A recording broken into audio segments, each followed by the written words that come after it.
All right, so now that we did short hops, like I said, we're going to move back to a little bit more of like a 3/4 fungo. The biggest points of emphasis that I put when I do my work is two things. Number one, I want to make sure that after I get done working, that my footwork and my work that I can tell, because we have a dirt field, is I want everything to be in a V, okay? I want to make sure that my angles are sharp, precise, and intentional. I don't want side to side. Side to side leads to the ball playing you. A V leads to you playing the ball. So, you know, if that's a backhand, I'm able to still work through the ball to redirect to throw to first base, or, which this one's a little bit more challenging for me and we work on a ton, is the glove, because immediately you want to go this side, but when you flatten out, the ball's starting to play you as opposed to making your first move in this direction to where I can play the ball and then be able to throw to first base.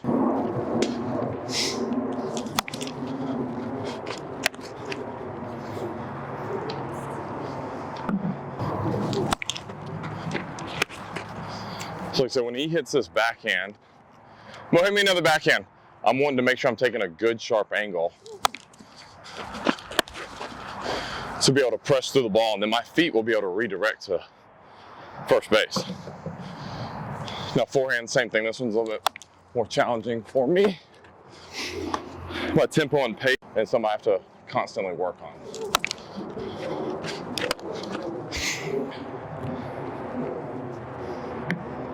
That's a perfect example right there of that ball. It gives a really tough hop at the end, and it's perfect example of playing through the ball, playing with stiff wrists, allowing Dansby the opportunity to see it still coming up as the ball it's about to like give him that really tough hop.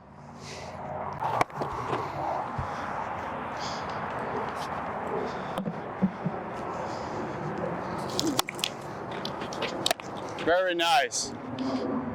A couple more, I'm gonna explain something real quick.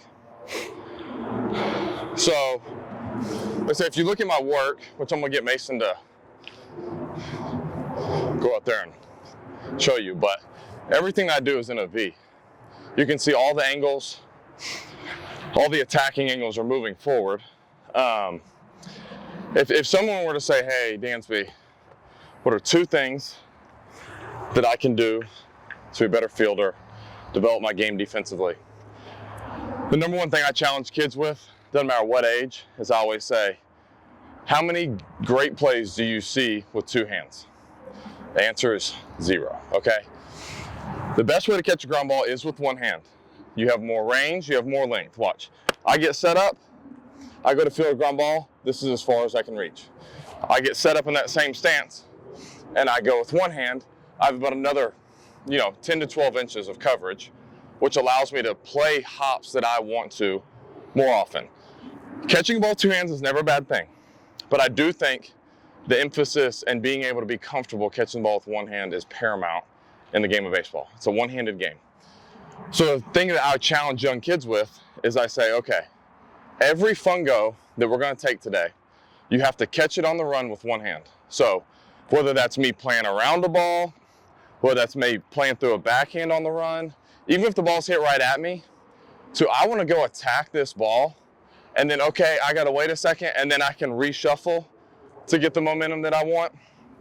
Or if it's a forehand, playing through it on the run. Two things it does.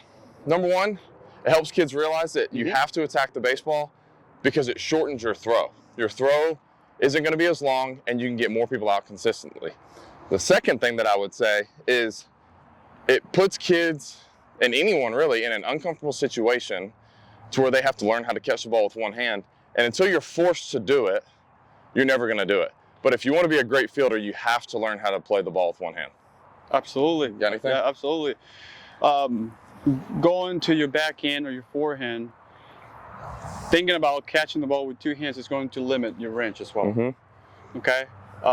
It's going to be tough to create those angles that Dansby that we focus on a daily basis here.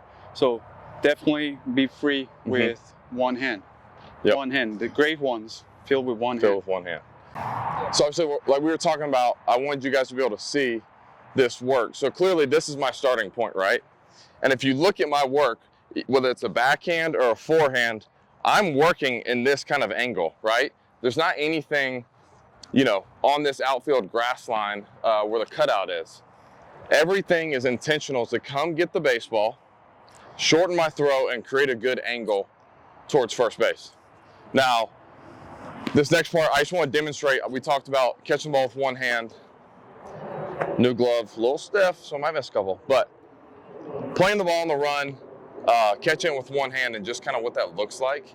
Because I think it's so important to be able to have a visual with, obviously, what I'm saying.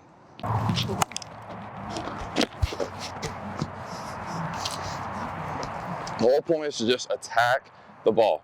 Get comfortable attacking the ball and catching it with one hand. This also helps you learn how to create the hop you want.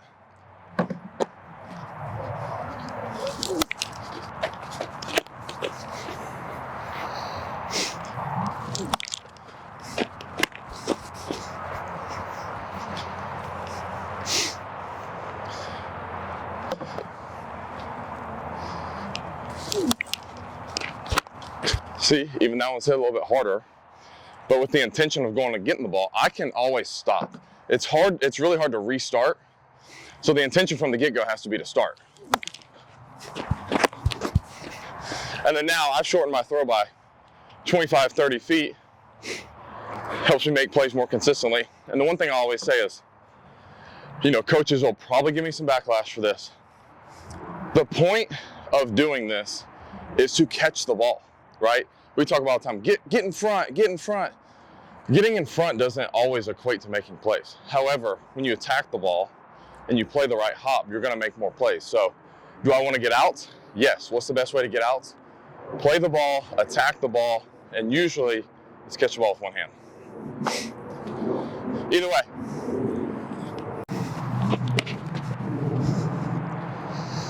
Missed it. Let me try and run through this one a little bit better.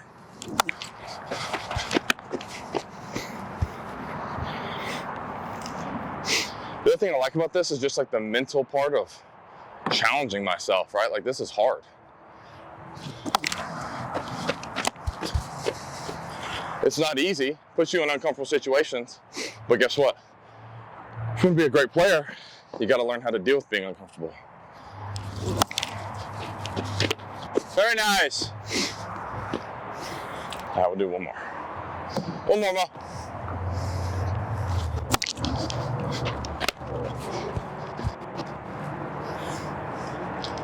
There you have it.